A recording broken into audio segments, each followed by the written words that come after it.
Hello everyone, myself Amit Soni. आज हम लोग अगेन क्लास 12 फिजिक्स का काफ़ी रिपीटिंग क्वेश्चन देखेंगे, जो कि है एक अनंत विस्तार की आवेशित और अचालक चादर के कारण वैद्युत क्षेत्र की तीव्रता यानी कि ई। तो कैसा होना चाहिए चादर यानी कि शीट? अचालक। तो जिसका फॉर्मूला पहले सीधा सीधा देख लेते हैं, वह होता है E equal to sigma upon में 2 एप्सिलॉन नॉट, जो कि यह पृष्ठीय आवेश घनत्व है। तो इसका डेरिवेशन हम लोगों को देखना है, जो कि बहुत ज़्यादा रिपीटिंग है। तो अगेन डेरिवेशन देखने से पहले वह कौन कौन सी बातें जो आपको पता होनी चाहिए फॉर डेरिवेशन, तो वह यह सारी बातें हैं। पहला, आपको पृष्ठीय आवेश घनत्व पता होना चाहिए। पहले की वीडियो में डिस्कस कर चुके हैं। क्या होता है? एक पृष्ठ पर जितना आवेश होता है, एकांक पृष्ठ पर जितना आवेश होता है, उसे पृष्ठीय आवेश घनत्व कहते हैं। फॉर एग्जांपल, इस यह जो चीज़ है, यह अगर एक सरफेस है, इस पर जितना आवेश, इसके क्षेत्रफल में जितना आवेश रखा हुआ है, वह पृष्ठीय आवेश घनत्व है। तो दूसरा है A dot B. A dot B को हम लोग जानते हैं ए बी कॉस थीटा लिख सकते हैं। थीटा सदिश ए सदिश बी के बीच का कोण है।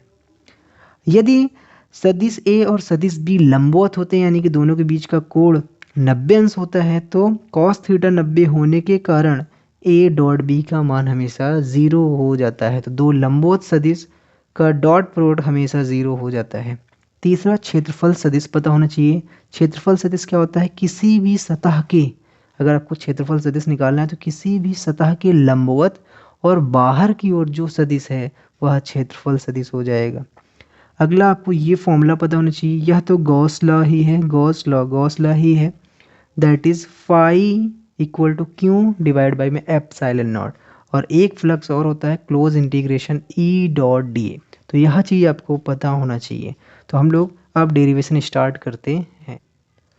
तो हमने यहाँ पर एक अनंत विस्तार का आवेशित अचालक चादर ले लिया है। आप यहाँ पे देख सकते हो, यह अनंत है, मतलब इसकी लंबाई बहुत ज़्यादा है। और फिर यहाँ पर अगर ध्यान से देखिए, तो अचालक का मतलब यह है, क्योंकि हम लोग यह जानते हैं कि जब चालक में हम लोग आवेश देते हैं, तो वह सिर्फ उसके सतह पर रह जाता है चालक में। लेकिन हम लोग यहाँ पर लिए हैं अचालक, और जब अचालक में आवेश दिया जाता है, तो वह उसके संपूर्ण क्षेत्र में फैल जाता है। इस वजह से आवेश हर एक जगह फैला हुआ है। क्यों? क्योंकि यह एक अचालक है। अब हम लोग यह जानते हैं कि यह जो डेरिवेशन है, यह गॉस के नियम का अनुप्रयोग ही है। तो यहाँ पे गॉस का नियम तो लगेगा ही। इस वजह से यहाँ पर हमने यह जो सिलेंडर माना है, यह एक गाउसियन पृष्ठ है। तो यहाँ पर गाउसियन पृष्ठ हम लोगों ने क्या माना है? एक सिलेंडर। कुछ भी मान सकते हैं, बट हम लोग यहाँ पे क्या माने हैं? एक सिलेंडर। अब अगर हम लोग ध्यान से देखें यह सिलेंडर, तो यह जो डायग्राम है, यह कुछ इस प्रकार से बना हुआ है। कुछ इस प्रकार से यह डायग्राम बना हुआ है।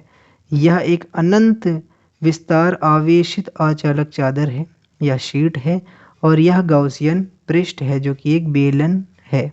इस प्रकार से यह कुछ डायग्राम बना हुआ है, और इस पे आवेश पूरे संपूर्ण क्षेत्रफल में वितरित है, क्योंकि यह एक अचालक है। तो डायग्राम कुछ इस प्रकार से है। अब हम लोग इसमें से सिलेंडर को अलग कर लेते हैं। तो यह जो है, यह क्या है? गाउसियन पृष्ठ है। अब अगर हम लोग इस सिलेंडर या बेलन को ध्यान से देखें, तो इसमें दो प्रकार की सतह है। एक तो यह वाला सतह, ये पूरा वक्र वाला सतह, और दूसरा ये सतह, ये गोलाकार सतह। और जैसे ही यह गोलाकार सतह है, वैसे ही सेम टू सेम यह वाला गोलाकार सतह भी है। तो यहाँ पर दो प्रकार का सतह है, एक गोला सतह यानी कि यह वाला सतह, और एक वक्राकार सतह यानी कि जो ऐसे घूम रहा है। तो दोनों की करस्पॉन्डिंग हम लोग इलेक्ट्रिक फील्ड ई और डी ए यानी कि सदिश क्षेत्रफल का दिशा निकाल लिया है। क्योंकि हम लोग यह जानते हैं कि ये सब प्लस प्लस हैं, और इस प्रकार से सिलेंडर माना गया। जो इलेक्ट्रिक फील्ड है, वह हर, अगर इस तरफ देखेंगे तो इलेक्ट्रिक फील्ड हमेशा हर पॉइंट पर इस दिशा में जा रहा है, और इधर देखेंगे तो इलेक्ट्रिक फील्ड यानी विद्युत क्षेत्र हमेशा इस दिशा में जा रहा है। इस हिसाब से ये सेटअप है। और इस वाले सतह पर जो क्षेत्रफल सदिश होगा, हम जानते हैं कि हमेशा बाहर की ओर और लंबवत होता है। तो सतह की बाहर की ओर और इस सतह के लंबवत, यानी कुछ इस प्रकार से यहाँ पे बनेगा, और ई तो इस तरफ आएगा ही।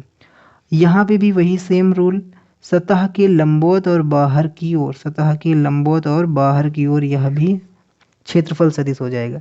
और ये वक्र वाला हिस्सा का मान लेते हैं हम लोग यहाँ इस पॉइंट के लिए निकाल रहे हैं, इस वाले हिस्सा पर लंबवत और बाहर की ओर जो सदिश है यानी कि यह सदिश हो जाएगा।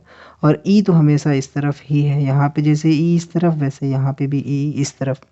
तो यह ई और डी ए हम लोग निकाल लिए।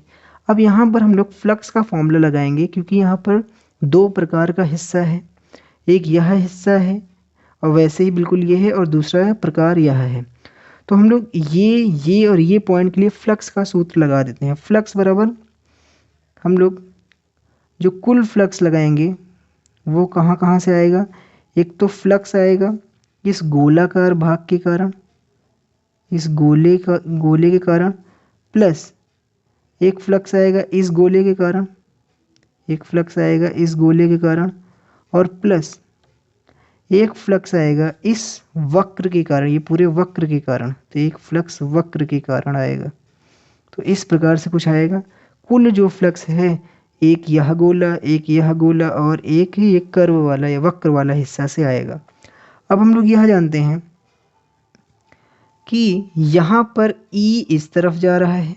पहले फ्लक्स की अगर हम लोग बात करें, क्योंकि हम यहाँ पे जान सकते हैं कि फ्लक्स बराबर होता क्या है, जो यहाँ पर नॉर्मली ई और डी के टर्म में इंटीग्रेशन ई डॉट डी ए, इंटीग्रेशन ई डॉट डी ए, यानी कि यह एक डॉट प्रोडक्ट है, यह एक डॉट प्रोडक्ट है। और जब डॉट को ओपन करते हैं तो यह हो जाएगा E D A cos theta, E D A cos theta, यानी कि ई और डी के बीच का जो कोण है यदि वह 90 अंश हुआ तो डॉट प्रोडक्ट 0 हो जाएगा, स्टार्टिंग में बोल दिया। तो यहाँ पर अगर वक्र वाले हिस्सा में देखा जाए तो ई और डी ए के बीच का जो कोण है वह 90 अंश है, यानी कि यह दोनों लंबवत हैं। जबकि यहाँ पर ई और डी ए समांतर हैं या फिर 0 अंश के कोण पर हैं, यहाँ पर भी ई और डी ए 0 अंश के कोण पर हैं, लेकिन यहाँ पर 90 अंश के कोण पर है। इस वजह से यहाँ पर लंबवत हुए, और लंबवत जब दो सदिश होते हैं तो उनका डॉट हमेशा 0 होता है। तो अगर यहाँ पर डॉट 0 मतलब फ्लक्स 0, क्योंकि डॉट अगर यह वाला हिस्सा 0 हो गया तो फ्लक्स भी इनडायरेक्ट में 0 हो गया। तो हम यह कह सकते हैं कि जो वक्र वाला हिस्सा है वहाँ से फ्लक्स 0 होगा। यानी कि अगर यह सिलेंडर है तो फ्लक्स यहाँ से आएगा, फ्लक्स यहाँ से आएगा, लेकिन ये वक्र वाले हिस्से से फ्लक्स 0 आएगा। क्यों? क्योंकि सदिश क्षेत्रफल सदिश ऊपर की ओर और ई का वैल्यू इस तरफ, तो दोनों लंबवत, इस वजह से इसके कारण फ्लक्स 0, वक्र वाले भाग के कारण फ्लक्स 0 हो जाएगा।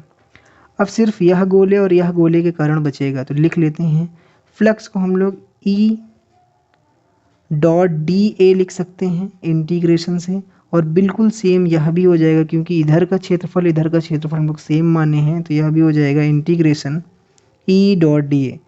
और ई का मान भी नहीं बदल रहा क्योंकि हम लोग आवेश नहीं बदल रहे हैं। अब ये आगे हो जाएगा इसी का 2 टाइम्स, और यहाँ पे क्योंकि हम जानते हैं कि ई का वैल्यू बदल नहीं रहा क्योंकि आवेश हम नहीं बदल रहे हैं, इस पर अगर हम लोग क्यों आवेश माने तो क्यों आवेश ही है, और दूरी भी हमने दोनों तरफ बिल्कुल सिमेट्रिकल माना है तो नहीं बदल रहा है, यानी कि ई का मान नियत है। तो ई बाहर आ जाएगा दोनों केस में, यहाँ भी और यहाँ भी। और दोनों सिनेरियो में क्या हो जाएगा, कुल इंटीग्रेशन डी ए का, और इसको हम लोग लिख सकते हैं 2e। और यह क्या मीनिंग बता रहा है कि छोटे छोटे क्षेत्रफल को जोड़ना। तो जब हम लोग इस छोटे छोटे क्षेत्रफल को जोड़ेंगे तो क्या हम लोग डी ए को केवल ए लिख सकते हैं, यानी कि डी ए मतलब छोटा छोटा क्षेत्रफल, और केवल ए लिखने का मतलब बड़ा सा क्षेत्रफल, और इंटीग्रेशन आगे लगा है इसका मतलब छोटे छोटे भाग को जोड़ना। तो इस पूरे का मीनिंग क्या निकला कि डी ए जैसे, और इंटीग्रेशन मतलब जोड़ना, तो डी ए भाग को जोड़ना। और हम लोग छोटे छोटे डी ए को जोड़ रहे हैं तो मान लेते हैं कि वह क्या किस में बदल गया, बड़े वाले ए में। तो यह चीज़ आ गया यहाँ पर। अब हम लोग एक बार फ्लक्स का फॉर्मूला लगाएंगे गॉस के नियम के अकॉर्डिंग। तो गॉस लॉ लगा देते हैं। तो गॉस लॉ क्या कहता है, उनके अकॉर्डिंग फ्लक्स जो है वह होता है क्यू डिवाइड बाई में एप्सिलॉन नॉट। तो अब देखो हमको जो रिक्वायरमेंट है वहाँ पर सिग्मा के टर्म में है, तो अभी तो सिग्मा इंट्रोड्यूस ही नहीं हुआ, अभी सिग्मा आया ही नहीं, तो हम लोग यहीं से ट्राई करेंगे कि सिग्मा भी आ जाए। अब हम लोग पहले ही जान चुके हैं कि सिग्मा बराबर क्या होता है, क्यू डिवाइड बाई में epsilon, sorry Q divide by में ए, क्यू डिवाइड बाई में ए होता है। अगर हम यहाँ पे क्यू को बराबर करें तो सिग्मा इंटू में ए हो जाएगा, सिग्मा इंटू में ए, यानी कि जहाँ जहाँ क्यू है वहाँ वहाँ सिग्मा ए लिख सकते हैं। तो इसकी जगह पे सिग्मा ए, तो ये सिग्मा ए डिवाइड बाई में एप्साइलन नॉट। तो एक तो गॉस के लॉ से फ्लक्स आया और एक यहाँ से फ्लक्स आया है, तो यह भी वही फ्लक्स है, यह भी वही फ्लक्स है, तो इस वाले फ्लक्स और इस वाले फ्लक्स को हम लोग बराबर कर सकते हैं। तो लेट से क्या होता है, तो एक फ्लक्स यहाँ से आया, कितना है 2 E A, और एक फ्लक्स हम लोग यहाँ से देखे हैं जो कि क्या है सिग्मा ए एप्साइलन नॉट। और यहाँ पर देखने को मिला कि जो हम लोग एरिया है, क्षेत्रफल है, वह कट जा रहा है। तो यहाँ से क्या आ गया, ई बराबर, क्योंकि हमको ई चाहिए तो ई बराबर क्या आ गया, यहाँ पे सिग्मा बचा डिवाइड बाई में एप्साइलन नॉट, और यह वाला 2 इधर आ जाएगा। तो ई का वैल्यू क्या आ गया, सिग्मा डिवाइड बाई में 2 एप्साइलन नॉट। यही था अपना डेरिवेशन। तो इसका जल्दी से हम लोग एक बार समरी देखते हैं। यह है समरी। तो समरी में सबसे पहले आपको सबसे इम्पोर्टेंट है डायग्राम प्रॉपर बनाइए। तो डायग्राम बनाइए और इसमें बेलन को हम लोग क्या लेंगे, गाउसियन पृष्ठ। यहाँ पे कौन सा गाउसियन पृष्ठ लिया गया है, बेलन। फिर उसके बाद ई और डी ए का प्रॉपर दिशा बनाना आना चाहिए, क्योंकि यहाँ पर दो प्रकार का सतह है, एक यह प्रकार, दोनों मिलके एक प्रकार के हैं, और यह वक्र वाला। तो आप प्रॉपर यहाँ पर बाहर की ओर डी ए बनाइए, यहाँ पे लंबवत और बाहर की ओर डी ए बनाइए, और वक्र वाले भाग पर भी बाहर की ओर लंबवत डी बनाइए। और इस प्रकार से सेटअप है कि ई हमेशा इस तरफ, इधर वाले हिस्से में हमेशा इस तरफ जा रहा है, और इधर वाले हिस्से में ई हमेशा इस दिशा में जा रहा है। फिर यहाँ पर वक्र वाले हिस्सा में हमको क्या देखने को मिला कि जो ई है, तीसरा पॉइंट देखिए, हमको यहाँ पर देखने को मिला कि जो ई है वक्र वाले भाग में, ई यानी कि यह, और डी ए यानी कि यह कैसे हैं, लंबवत हैं। और जब ई और डी ए लंबवत हैं तो फ्लक्स के इस वाले फॉर्मूला से वक्र वाले भाग का फ्लक्स ज़ीरो हो जाएगा, क्योंकि डॉट ज़ीरो होता है लंबवत का।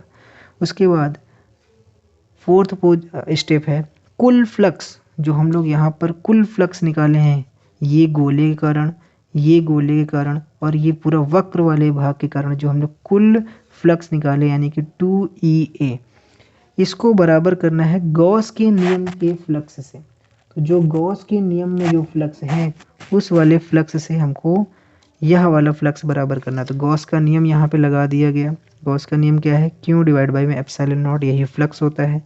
और हम लोग यहाँ पर सिग्मा में बदलेंगे, क्योंकि अभी तक सिग्मा यहाँ कहीं पे आया नहीं था, क्योंकि मेन जो फॉर्मूला है उसमें सिग्मा है।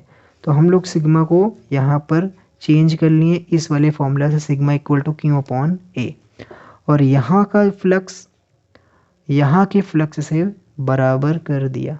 और जैसे बराबर किए ए से ए कट गया और ई को बराबर कर दिए, तो सिग्मा अपॉन 2 एप्सिलॉन नॉट आ गया। आई होप आपको समझ में आया होगा। Thank you and thank you so much.